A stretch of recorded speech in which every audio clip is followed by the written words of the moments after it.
Hello everyone, this is Nilesh Kumar Gupta and you are watching NG Physics classes. पिछले turn पे मैंने आप लोगों को प्रकाश विद्युत प्रभाव और उसके नियम बताए थे। मैं उम्मीद करता हूँ आप सभी लोगों को प्रकाश विद्युत प्रभाव और उसके नियम क्लियर है और कुछ एक सवाल भी कराए थे, है ना। सवालों की उस कड़ी में अब हम लोग आगे बढ़ने जा रहे हैं, आगे के सवाल देख रहे हैं। तैयार हैं हम लोग? इसके बाद हमारे को जो सवाल दिया है, ऑनलाइन वालों मेरी आवाज सही सुनाई दे रही है आप लोगों को?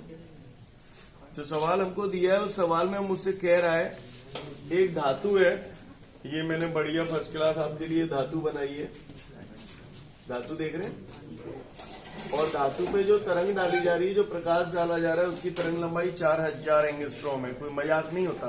कितनी है?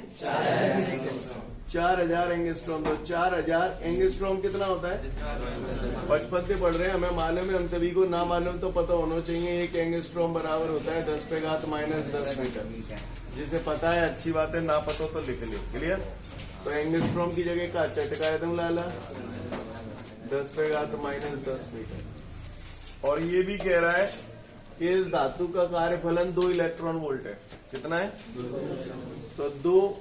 अब बचा इलेक्ट्रॉन वोल्ट। ये बात इलेक्ट्रॉन वोल्ट आपने चैप्टर नंबर 2 में पढ़ी थी।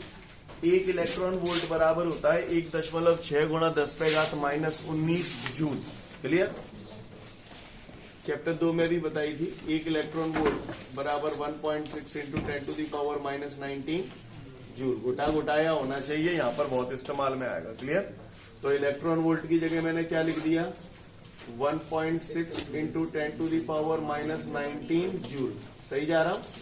हो जाए, खोल दे वो, गुणा करते हैं वो 16 दूनी 32, तो ये हो जाएगा 3.2 गुणा 10⁻⁻19 जूल। ये कार्यफलन आ गया। ठीक है? तो कह रहा है उत्सर्जित इलेक्ट्रॉन, यहाँ पर जब ये प्रकाश जलेगा तो इलेक्ट्रॉन उत्सर्जित होंगे, तो इस उत्सर्जित इलेक्ट्रॉन की अधिकतम गतिज ऊर्जा पूछ रहा है और दहली आवृत्ति पूछ रहा है। 2 बातें मुझसे पूछ रहा है। तो करो भैया शुरुआत। तो भैया आगे बढ़ते हैं, गौर से देखिएगा सभी लोग। इसमें यहां से प्रकाश गिर रहा है, यहां से इलेक्ट्रॉन निकल रहा है। तो आइंस्टीन के प्रकाश विद्युत समीकरण पढ़ा था अपन ने। आइंस्टीन का प्रकाश विद्युत समीकरण क्या कहता है? E बराबर फाई प्लस गतिज ऊर्जा अधिकतम। हो तो साची कह दे, तो एम लिख दी मैक्सिमम। समझ गए? अब भाई तो मेरे पास आती है, ई कहाँ दिलाओगे? तो ई बराबर का होता तो एच न्यू। ई की जगह एच न्यू दत्ते, तो ई की जगह एच और न्यू की जगह सी अपॉन। मैंने समझ में ही नहीं आई कैसे दत्ते। क्लियर है? समझ गए? ई बराबर एच न्यू होता है, तो एच न्यू की जगह सी अपॉन लेमडा बराबर, अच्छा ये जालंग ले आओ, तो ये माइनस को जाओ बराबर गतिज ऊर्जा अधिकतम। अब बोलो, भगवान की कृपा से आपके पास सब है। एच प्लांक नियतांक है। कितना होता है प्लांक नियतांक भैया? कितना होता है प्लांक नियतांक? 6.62 गुणा 10⁻⁻34। सी प्रकाश की चाल है 3 गुणा 10⁸ बटे लेमडा तरंग लंबाई कितने गए? 4000 इंटू 10⁻⁻10 माइनस फाई कितने गए? 3.2 गुणा 10⁻⁻19 बराबर गतिज ऊर्जा अधिकतम। अब तो चाहे सॉल्व कर लोगे, तो गतिज ऊर्जा अधिकतम कितनी आई है? 1.75 इंटू 10⁻⁻19। समझ में आई बात? तो ये गतिज ऊर्जा अधिकतम आ गई। हम बोलते हैं, जो कह रहे हो दहली आवृत्ति बताओ न्यू जीरो। तो न्यू बराबर सी अपॉन लेमडा और जीरो होता है, तो न्यू जीरो बराबर सी अपॉन लेमडा जीरो। अब सी तो प्रकाश की चाल में जानते हो, लेमडा जीरो कहाँ दिलाओ? मेरे पास लेमडा है, लेमडा जीरो थोड़ी है। लेमडा जीरो दहली तरंग दैर्घ्य होता है, तो वो तो काम फैलेगा। पर मैंने वो फाई दी है, तो मैंने जो पढ़ ली थी बचपन में, फाई बराबर एच न्यू जीरो। वो तो साची कह दे। तो बोलो भैया न्यू जीरो चाहिए तो एच नीचे ले जाओ, तो न्यू जीरो बराबर कितने की जाएगी? Phi upon h. तो न्यू जीरो बराबर फाई अपॉन एच। फाई थे पास है, तो ये 3.2 गुणा 10⁻⁻19। एच तो तुम जानते ही हो, 6.62 गुणा 10 पे घात -34। अब तो सॉल्व कर लोगे। तो आवृत्ति किसकी कितनी आई है? 4.8 into 10 to the power 14 hertz. Clear?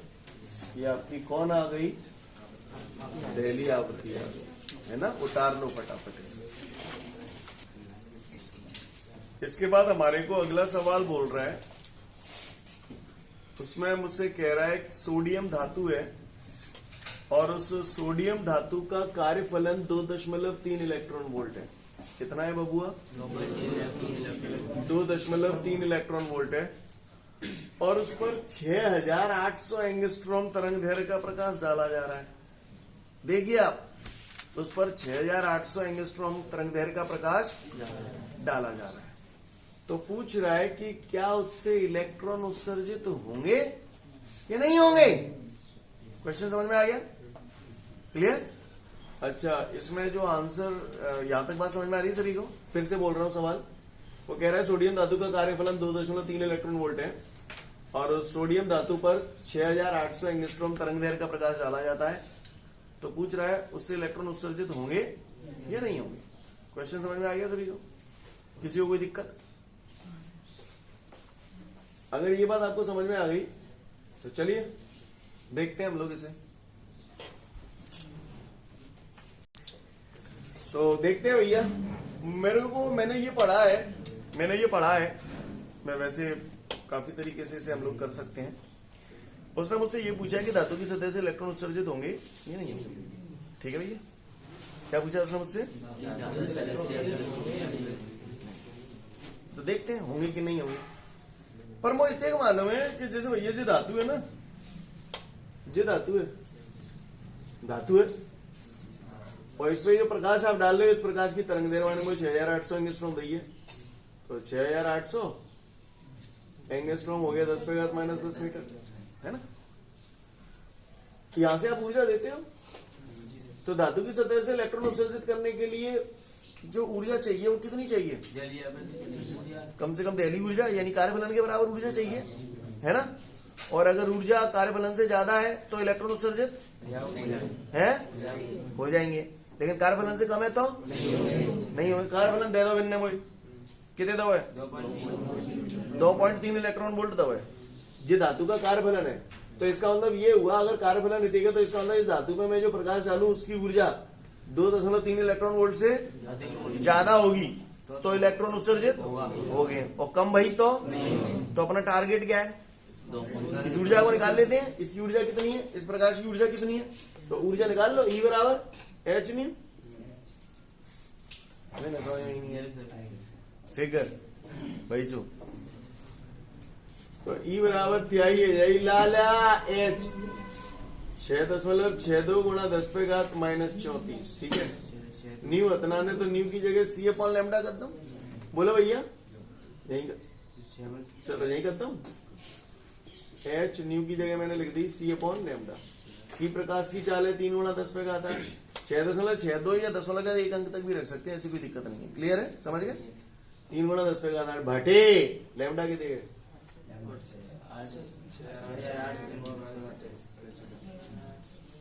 अच्छा, ये जो ऊर्जा आई है जूल में आई है, लेकिन अगर मुझे जाती तुलना जाते करनी है तो काय में बदलनी पड़ेगी? इलेक्ट्रॉन वोल्ट में बदलनी, या तो चाहे जूल में बदल लूं या फिर चाहे इलेक्ट्रॉन वोल्ट में बदल लूं। एक काम करना पड़ेगा, कर लो। तो मैं एक काम करते जी, जूल है तो चाहे इलेक्ट्रॉन वोल्ट में बदल ली, तो बदल लो नहीं बदल लो। तो E बराबर त्याई है यही लाला 6.6 गुणा 10 पे घात -34 गुणा 3 गुणा 10 पे घात 8 बटे 6800 गुणा 10 पे घात -10। यहां तक नजारा क्लियर है? अब भैया वही जूल में आ रही है ये ऊर्जा, तो मुझे काय में निकालनी पड़ेगी? इलेक्ट्रॉन वोल्ट में। तो मैं ये जानता हूं, क्या जानता हूं? 1 इलेक्ट्रॉन वोल्ट बराबर होता है 1.6 गुणा 10 पे घात -19 जूल। बोलो भैया, मैं ये जानता हूं कि नहीं जानता हूं? ये मैंने पढ़ा है। तो जूल रखना है तो जूल की जगह यहाँ क्या रख दूं? 1/1.6 गुणा 10 पे घात -19 इलेक्ट्रॉन वोल्ट बराबर 1 जूल। बोलो भैया, नहीं है बात? तो जूल की जगह हटाए के 1/1 1.6 गुणा 10 पे घात -19 इलेक्ट्रॉन वोल्ट। समझ गए? अब आप इस पूरे आइटम को सॉल्व करोगे तो आपका जो आएगा सॉल्व करके 1.82 इलेक्ट्रॉन वोल्ट। तो यहाँ पर जो प्रकाश डाल रहे हो उसकी ऊर्जा कितनी है? 1.82 इलेक्ट्रॉन वोल्ट है, जबकि इलेक्ट्रॉन उत्सर्जित करने के लिए कम से कम कितनी चाहिए? 2.2। तो आप बता दो, आप ही बता दो, इलेक्ट्रॉन उत्सर्जित होंगे कि नहीं होंगे? नहीं होंगे। क्यों नहीं होंगे? क्योंकि आपतित प्रकाश की ऊर्जा देहली ऊर्जा से कम है, अतः धातु की सतह से इलेक्ट्रॉन उत्सर्जित नहीं होंगे। समझ में आई बात? पक्का कर लेंगे, तार लो। ठीक है, तो मैं उम्मीद करता हूँ सभी लोग लिख सकते हैं। यहाँ पर बात समझ में आ गई होगी, यहाँ से क्लियर है ये बात। हम लोग चाहे तो इसके बाद देख सकते हैं, चूंकि धातु की सतह पर आपतित प्रकाश की ऊर्जा देहली ऊर्जा से कम है, अतः धातु की सतह से इलेक्ट्रॉन उत्सर्जित नहीं होंगे। आगे बढ़े। इसके बाद अगला सवाल मुझसे कह रहा है, एक फोटोन है, कौन सा टोन है? और उसकी तरंग लंबाई है 6000 एंगस्ट्रॉम, है ना? 6000 एंगस्ट्रॉम तरंग लंबाई के फोटोन की ऊर्जा बताइए और संवेग बताइए। प्रश्न समझ गए? आइए देखते हैं।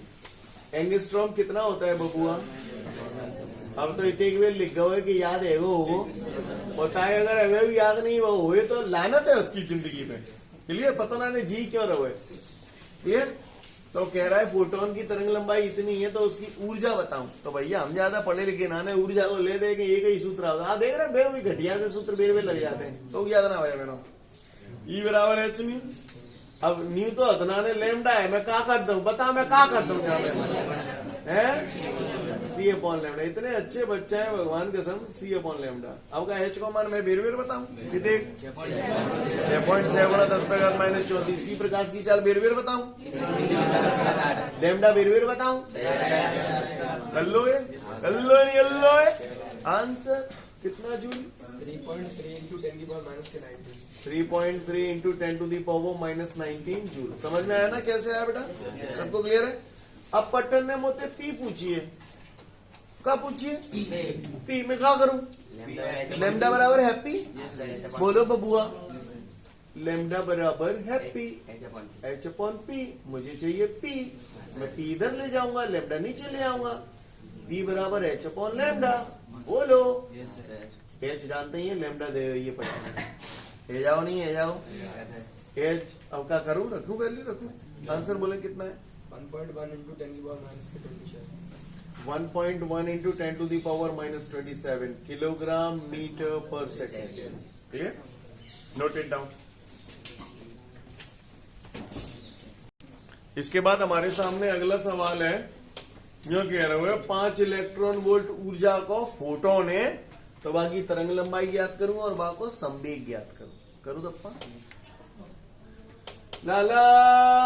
5 इलेक्ट्रॉन वोल्ट, तो 5 इलेक्ट्रॉन वोल्ट, 1 इलेक्ट्रॉन वोल्ट बराबर कितना होता है? 1.6 into 10 to the power -19 joule. सही जा रहा हूं मैं? बोलो बंधु। 16 पंजू 80 पहाड़ नहीं आ तो 16 को 1 अंक के बाद दशमलव है, दशमलव के बाद 0 का कोई महत्व नहीं होता। इंटू 10 पे घात -19 जूल। कहानी समझ में आई? तो वो कह रहा है इस 5 इलेक्ट्रॉन वोल्ट ऊर्जा का जो फोटोन है ना, उसकी संवेग ज्ञात करूं और उसकी तरंग लंबाई ज्ञात करूं। तो मैं करूं? चलिए करते हैं। तो लाला रे मैंने बचपन में पढ़ी थी, ई बराबर एच न्यू। एच तो प्लंग नहीं था, वो तो न्यू कहां से लाऊंगा फिर? तो न्यू की जगह सी अपॉन लेमडा टांग दो यहीं। तो ई तो मनने दइए 8 into 10 पे घात -19 बराबर एच तुम जानते ही हो 10 पे घात -34। सी प्रकाश की चाल तुम जानते ही हो बाटे लैम्डा। क्लियर? अब तो सॉल्व कर लोगे यार। लैम्डा बराबर कितना आ रहा है बोले? दूसरा वाला आंसर बोलना जो मीटर में आ रहा है। 2.475 2.475 into 10 to the power -7 metre. Clear? ये कौन आ गई? तरंग दैर्घ्य या तरंग लंबाई, एक ही बात है। क्लियर? अब मुझसे संवेग पूछा जा रहा है, मैं क्या करूं? हाँ, लेमडा बराबर हैप्पी। तो पी निकालना तो पी जालंग लेगा तो पी बराबर एच अपॉन लेमडा। एच तुम जानते ही हो, लेमडा हेडिंग धरो ही है। बोलो भैया आंसर बोलो। 2.67 into 10 की पावर जुत्ते बोलो। 2.67 into 10 की power -27 kilogram metre per second. Clear है सभी को? आओगे को परेशानी उतार लियो फटाफट जाए। इसके बाद हमारे को अगला सवाल दिया है, यूं कह रहा है 100 मीटर प्रति सेकंड के वेग से गतिमान 0.01 किलोग्राम द्रव्यमान की गेंद से संबंधित डी ब्रोगली तरंग लंबाई की गणना करो। भैया मैं ज्यादा ना जान, लेमडा बराबर हैप्पी भैया। अब एच तो मैं जानता हूँ 6.6 गुणा 10⁻⁻34। मैं पी को क्या कर लूं? तोल लो। संवेग बराबर द्रव्यमान गुणा वेग। द्रव्यमान है तो ये 0, वेग है तो ये कर लोगे। अब तो आंसर बोलो कितना मीटर? 6.6 into 10 की power -34 6.6 into 10 to the power -34 metre. Clear है? आगे को परेशानी हल्लो ही नहीं हल्लो ही। इसके बाद हमको अगला सवाल दे रहा है और उस अगले सवाल में हमसे बोल रहा है एक लिसन, वो बोल रहा है कि एक गतिमान कण है इलेक्ट्रॉन। कौन है गतिमान कण? और डी ब्रोगली ने कहा था कि हर गतिमान कण के साथ एक निश्चित तरंग लंबाई की तरंग संलग्न रहती है, जिसे डी ब्रोगली तरंग या द्रव्य तरंग कहते हैं। तो उसमें ये प्रश्न में ये कहा जा रहा है गतिमान कण है इलेक्ट्रॉन और उस इलेक्ट्रॉन का वेग है इतना, तो उस इलेक्ट्रॉन से संबंधित डी ब्रोगली तरंग की गणना करिए। इलेक्ट्रॉन का द्रव्यमान उसने दे दिया है, भला इंसान है जो वो ये दे रहा है, अदरवाइज अगर ये नहीं देता तो आपको स्वयं रखना पड़ता है। समझ गए ना? आपको पता होना चाहिए इलेक्ट्रॉन का द्रव्यमान इतना होता है। तो होता क्या है, मान के चलो थोड़ी देर के लिए ये दिया ही नहीं है, मान के चलो, तो बच्चा एकदम सोचता है भैया डी ब्रोगली तरंग निकालनी है तो लेमडा बराबर हैप्पी लगाते हो सीधो। क्लियर? और जैसे ही हैप्पी लगाते हो तो एच तो वह पता होती है। जैसे पी की बात आवती है संवेग, तो बाबू के दिमाग में जो आ जाता है संवेग बराबर द्रव्यमान गुणा वेग। अब अवे ना वो हैप्पी है तो जहाँ पे आके सैड है जाता है, परेशान है या तो वो पागल सो है या तो बोले यार एच में जानता हूं लेमडा में निकालना है, वेग में बात तो ये मैं एम कहां से लाऊं, ढूंढते ही रह जाते हैं। तो वहां पर हमें ध्यान देना चाहिए, प्रश्न में उसने साफ बोल रखा है इलेक्ट्रॉन, और इलेक्ट्रॉन बोल दिया ना तो द्रव्यमान आपको पता होना चाहिए। समझ गए ना? क्लियर? तुम लोगों के साथ कुछ नया नहीं होगा, ऐसा ही होगा, देखना। क्लियर? तो ऐसे डरप मत जाना, डर पा देना है। इलेक्ट्रॉन है तो मास ऑफ इलेक्ट्रॉन को उसने एमई से प्रदर्शित किया, तो मैंने भी है एमई लिख लिया। तुम्हें बुरा तो ना लग रहा है एमई लगे लग जाए, मैं क्या कर दूंगा मैं। क्लियर? तो एच जानता 6.6 गुणा 10⁻⁻34 बटे एमई 9.1 इंटू 10⁻⁻31 वी 5.4 इंटू 10⁻6 कर लोगे, सॉल्व करोगे, आंसर आएगा 1.34 into 10 की पावर -33 10 की power -10 metre. Note it down. इसके बाद हमारे सामने अगला सवाल है। उस सवाल में मुझसे ये कह रहा है एक इलेक्ट्रॉन है जिसे 1.25 किलो वोल्ट विभव से त्वरित किया जाता है, विभव दिया है, तो कह रहा है इलेक्ट्रॉन से संबंधित डी ब्रोगली तरंग दैर्घ्य की गणना करें।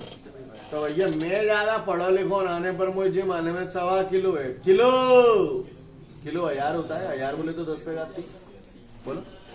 अब डी ब्रोगली तरंग लंबाई की गणना करनी है, तो भैया मैं ज्यादा पढ़ो लिखो आने पर मुझे मालूम है लेमडा बराबर हैप्पी। अब एच तो जानते हो, पी कहां से लाऊं? पी के तो दूर दूर में दर्शन नाने, तो पी बराबर √2m के वो नोट कराओ तो याद है तुम्हें, नोट सुना। क्लियर? के गति जुड़ जाए तो के की जगह का लिख दो, क्योंकि मुझे ऐसा सूत्र बनाना पड़ेगा तो हमें विभव आए, विभव दैया ना माने। तो आपको याद होगा के बराबर क्यों बे नहीं है बस में QV, बुरा लग गया मैंने, हो सकता है आपको EV लिखवाया हो, एक ही बात है, इलेक्ट्रॉन पे आवेश E होता है ना, इसलिए EV लिख सकता है। यहां तक बात समझ में आई? अब क्या है, चमका दो, आ जाओ। कैच कितने को तो है 6.6 गुणा 10⁻⁻34 बटे अंडर रूट 2। अब तुम्हारे पास एम नाने क्यू नाने वी तो है तुम्हारे पास, वी ते का तो रैया ले लोगे। बताओ एम और क्यू कहाँ ते लाओगे? हाँ, तुम्हारे प्रश्न में बोली है इलेक्ट्रॉन, तो फॉर इलेक्ट्रॉन यानी इलेक्ट्रॉन के लिए, इलेक्ट्रॉन के लिए हम लोग जानते हैं एम कितना होता है 9.1 गुणा 10⁻⁻31 किलोग्राम। आवेश कितना होता है इलेक्ट्रॉन का 1.6 इंटू 10⁻⁻19 कूलम। कहानी समझ में आ रही है आप लोगों को? ये मान उठा के यहाँ रख रहा हूँ, रुको जरा देखना जरा यहाँ पर, एम की जगह मैं रख रहा हूँ 9 गुणा 10⁻⁻31। मैंने 9.1 क्यों ना रखी बताओ? 9 को वर्गमूल आ जाएगा आसानी पे 9.1 को वर्गमूल संज्ञानो नहीं आ पा रहे हो, समझ गए? तो ऐसी सिचुएशन में हम लोग लगभग बराबर कर सकते हैं, समझ गए? तो एम लगभग बराबर किसके कर दिया मैंने 9 गुणा, समझ गए? अच्छा, इसके बाद बात आती है क्यू। क्यू हमारे पास कितना है 1.6 गुणा 10⁻⁻19 और विभव बाने दयो ही है 1.25 प्लॉट छोटा भर रहा है, यहाँ लिख दो गुणा 10⁻⁻। क्लियर, समझ गए? अब जब पूरे सॉल्व कर लोगे तो तरंग लंबाई आ जाएगी, कितनी आ रही है 3.46 into 10 to the power minus k11. 3.46 into 10 to the power minus k11. I hope you understand, guys. You understand that? उतार ले। ठीक है, तो फिर आज के लिए पर्याप्त है। Thank you everyone, have a great day to all of you guys. जय हिंद।